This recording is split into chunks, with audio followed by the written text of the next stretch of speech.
রাত এবং দিনের পার্থক্য মানুষের জীবনকে জীবন পদ্ধতিকে দুই ভাগে বিভক্ত করেছে, রাত এবং দিন। দেখেন আল্লাহর রহমত এবং কুদরত সব জায়গায় রাত এবং দিন মানুষের জীবন চলার পথকে, জীবন পদ্ধতিকে কয় ভাগে ভাগ করেছে? দুই ভাগ।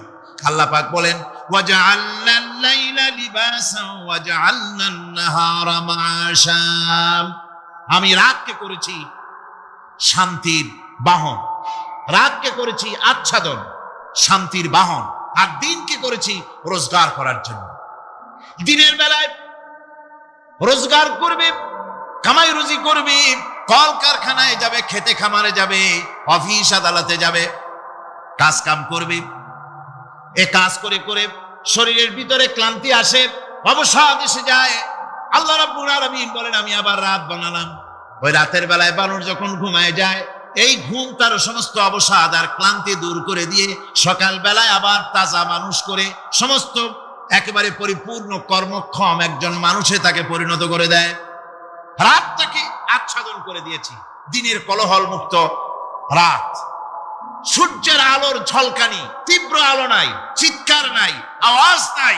রাতের একটি অন্ধকার চাদর পরিয়ে দিলাম এই পৃথিবীর উপরে, রাতের একটি অন্ধকার চাদর পৃথিবীর উপরে পরিয়ে দিলাম। কোলাহল মুক্ত পৃথিবী এখন, সূর্যের তীব্র আলো আর নাই। এখন আরামে তুমি ঘুমিয়ে যাও, ঘুমাও, আবার সকালবেলা উঠে তুমি কাজ করবে। আল্লাহ পাক বলেন আমি এভাবে ওয়ামির রাহমাতিহি জাআলা লাকুমুল লাইলা ওয়ান নাহারা লিতাসকুনু ফীহি ওয়া লিতাবতাগু মিন ফাদলিহি। আল্লাহর রহমতের ভিতরে এটাও রহমত, আল্লাহর করুণা, আল্লাহর দয়া যে তিনি দিনকে করেছেন রুজি কামার জন্য, রাতকে করেছেন তিনি তোমাদের জন্য ঘুমাবার জন্য, বিশ্রামের জন্য। এই ব্যবস্থা আল্লাহ রাব্বুল আলামিন করেছেন, যিনি তোমাদেরকে দুপুর বেলায়, বিকেল বেলায় তোমাদেরকে অবসাদ গ্রহণের জন্য, আরামের জন্য দুপুর এবং বিকাল, সকাল ইত্যাদি তৈরি করেছেন।